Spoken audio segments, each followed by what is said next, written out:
If the process of mitosis leaves you in a daze, then you need to focus on each separate phase. The letters P, P, M, A, T will help you memorize them individually. Professor, la musique, gang, c'est spectaculaire. Avez-vous bien entendu? Quoi? Attendez, je vais tendre l'oreille. Ah, l'oreille! Quelle fabuleuse structure, tout le monde! Évidemment, on en a deux accrochés après notre tête. De manière assez surprenante, l'oreille n'est pas responsable que d'un seul sens. En fait, elle a plusieurs fonctions. Mais on va voir plus tard que son rôle, ce n'est pas seulement de permettre d'entendre les sons. Son, je vous rappelle, une onde particulière qui est une onde mécanique qui nécessite donc un milieu pour se propager. Dans le cas de l'oreille, en fait, ce milieu-là, le son, évidemment, c'est l'air. Donc, l'oreille, de façon générale, gang, aujourd'hui, on va voir son anatomie, de quoi elle est constituée. Et je vais vous présenter chacune des structures et m'attarder un peu sur le rôle de chacune d'entre elles. D'ailleurs, vous avez tout ça disponible là, dans vos, sur Internet, à nos profs, ou encore dans le manuel Synergie en ligne. Mais bon, alors voici l'oreille, là, on va la subdiviser en trois grandes sections. La section que vous connaissez probablement de l'oreille, c'est la section qui est ici à l'extérieur, qui chez moi est très visible, que l'on appelle l'oreille externe. D'accord? Alors, l'oreille externe, voyez-vous, je l'ai mis ici en jaune. C'est vraiment la partie visible ainsi que l'espèce de canal qui mène à l'intérieur, canal que l'on va nettoyer régulièrement pour pas qu'il s'accumule trop de cire d'oreille. Alors, la première partie, la partie qui est identifiée par le numéro 1 ici, c'est le pavillon.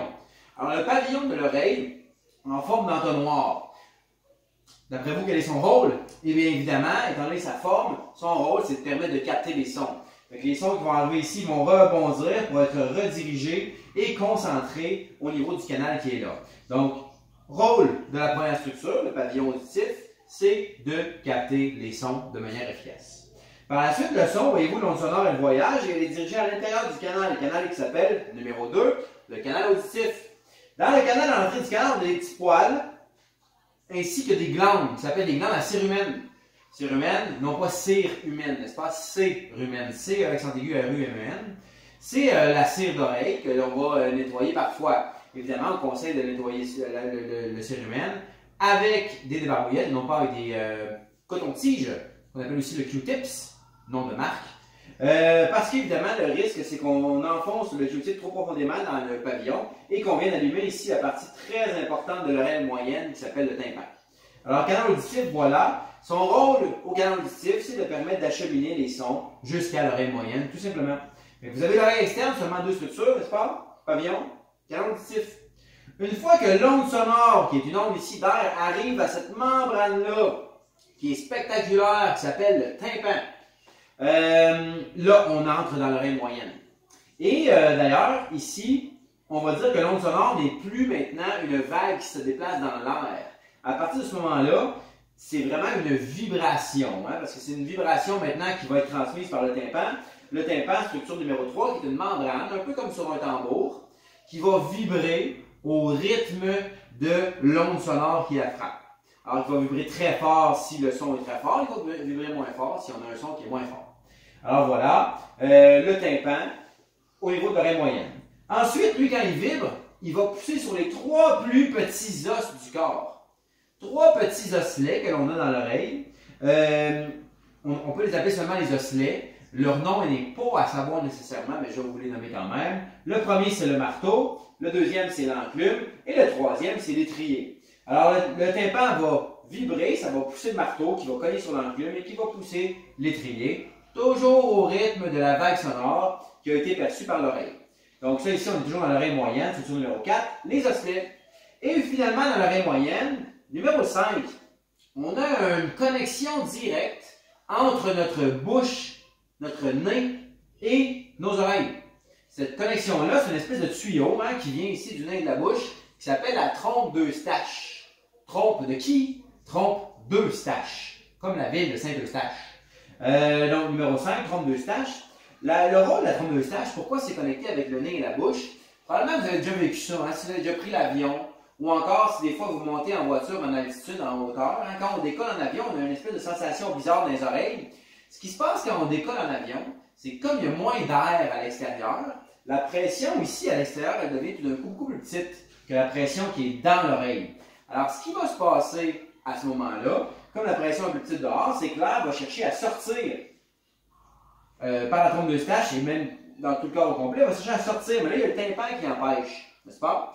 Comme le tympan empêche, à un moment donné, lui, il va se bomber vers l'extérieur. Et la trompe d'Eustache, sa fonction, c'est de permettre d'évacuer ce surplus de pression-là ailleurs que par l'oreille. Parce que si à force là, de peser sur le tympan pour sortir, là, ce qui peut arriver, c'est qu'elle peut déchirer le tympan. Alors, la trompe d'Eustache, son rôle, c'est d'équilibrer la pression dans l'oreille. Par exemple, quand on décolle en avion, ce qu'il faudrait faire, idéalement, c'est de permettre à l'air qui est pris là dans l'oreille de sortir par le nez ou par la bouche. C'est pour ça qu'on va mastiquer ou bâiller, ce qui va nous permettre d'équilibrer la pression dans l'oreille. Donc, structure numéro 5, oreille moyenne, la trompe d'Eustache, son rôle, équilibrer la pression dans notre oreille. D'ailleurs, là, si jamais il y en a qui ont déjà fait de la plongée, c'est le même principe. Hein? C'est eux qui descendent en plongée. Mais là, c'est l'eau dans ce cas-ci, la pression à l'extérieur, elle devient très importante. Alors là, l'eau, elle essaie de rentrer. Là, tu as juste le tympan qui retient ça. Un des accidents de plongée, c'est d'avoir une rupture du tympan. Le tympan se brise. Mais à ce moment-là, ce qu'il faut faire, c'est que plus on descend, plus on va injecter par notre nez de l'air dans nos oreilles pour venir compenser la pression de l'eau et stabiliser tout ça pour protéger notre tympan. Donc, trompe d'Eustache, rôle d'équilibration de la pression, oreille moyenne. Pour terminer, là, ça ne rentrait pas sur un tableau seulement, mais il faut voir ça comme ceci. Hein? Donc, oreille interne, externe, moyenne, interne, externe, moyenne, plus à l'intérieur de la tête et interne carrément dans la tête. Alors, j'ai redessiné ici l'osselet de l'oreille moyenne. Osselet de l'oreille moyenne qui est là, ça c'est l'étrier, le dernier osselet. Lui, quand il va se faire pousser, il va taper sur une section ici qui s'appelle le vestibule et même la cochlée, on pourrait dire. Okay? Donc, il y a trois parties principales, on va dire 4 avec le numéro 9, là, mais trois parties principales au niveau de l'oreille interne. La première partie, le numéro 6, c'est le vestibule, qui travaille pas mal avec le numéro 7, l'espèce de pretzel qu'il y a ici en haut, numéro 7.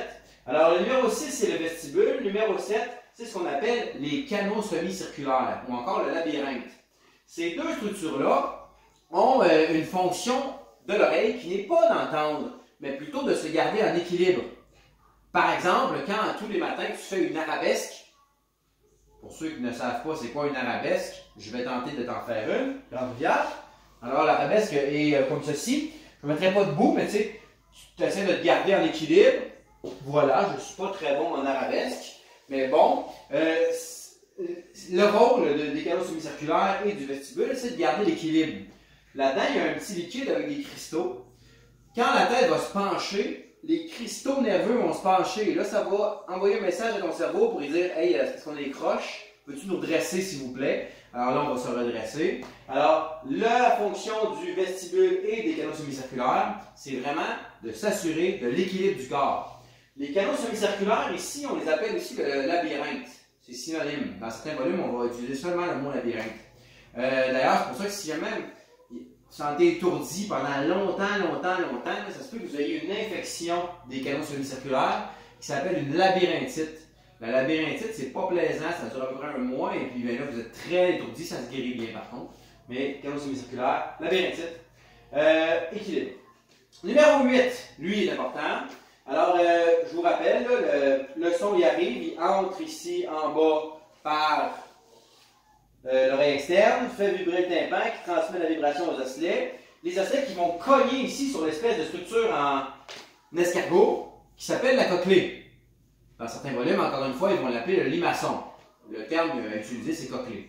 Alors, la cochlée ici, c'est elle qui va transformer le son, donc l'onde sonore, en courant électrique. Le courant électrique, dans le système nerveux, on l'appelle l'influx nerveux, comme on a vu là, quand on a parlé du système nerveux central et périphérique. Donc, bref, quand l'étrier tape ici sur la cochlée, ça fait des petites vagues dans la cochlée et des vagues qui sont perçues par des cellules sensibles qui vont transformer ces vagues-là, le son, en courant électrique qui s'appelle l'influx nerveux.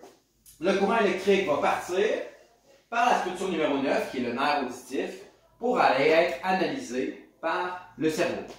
Donc, vous avez là toutes les structures de l'oreille, si je reviens là-dessus au niveau de l'anatomie. Le pavillon, le canal auditif qui conduit le son fait vibrer, structure numéro 3 dans l'oreille moyenne, le tympan. Le tympan transmet la vibration aux osselets qui tapent sur l'oreille interne. On a toujours ici la trompe d'Eustache qui permet d'équilibrer la pression dans l'oreille. Au niveau de l'oreille interne maintenant, structure 6 et 7, c'est pour l'équilibre vestibule et canaux semi-circulaires. Et finalement, là, numéro 8, c'est le transformateur, la cochlée. Quand on parle de transformateur, c'est la structure dans l'oreille qui transforme la stimulation. Dans ce cas-ci, la stimulation ou le stimuli, c'est le son. C'est le son qui stimule ton oreille. Eh bien, l'onde sonore, elle est transformée ici, dans l'oreille, en influx nerveux. Influx nerveux qui est conduit par le nerf optique, conducteur, jusqu'à l'analyseur, qui est l'aire auditive du cerveau, ou le cerveau tout simplement. Alors, à chaque sens qu'on va voir, gang, ensemble, parce qu'on va en avoir d'autres après celui-ci, il y a toute la question d'un stimuli, ce qui stimule le sens. Dans ce cas-ci, c'est l'onde sonore. Okay? D'un transformateur qui transforme le stimuli en courant électrique et influx nerveux. Dans ce cas-ci, le transformateur, c'est la cochlée.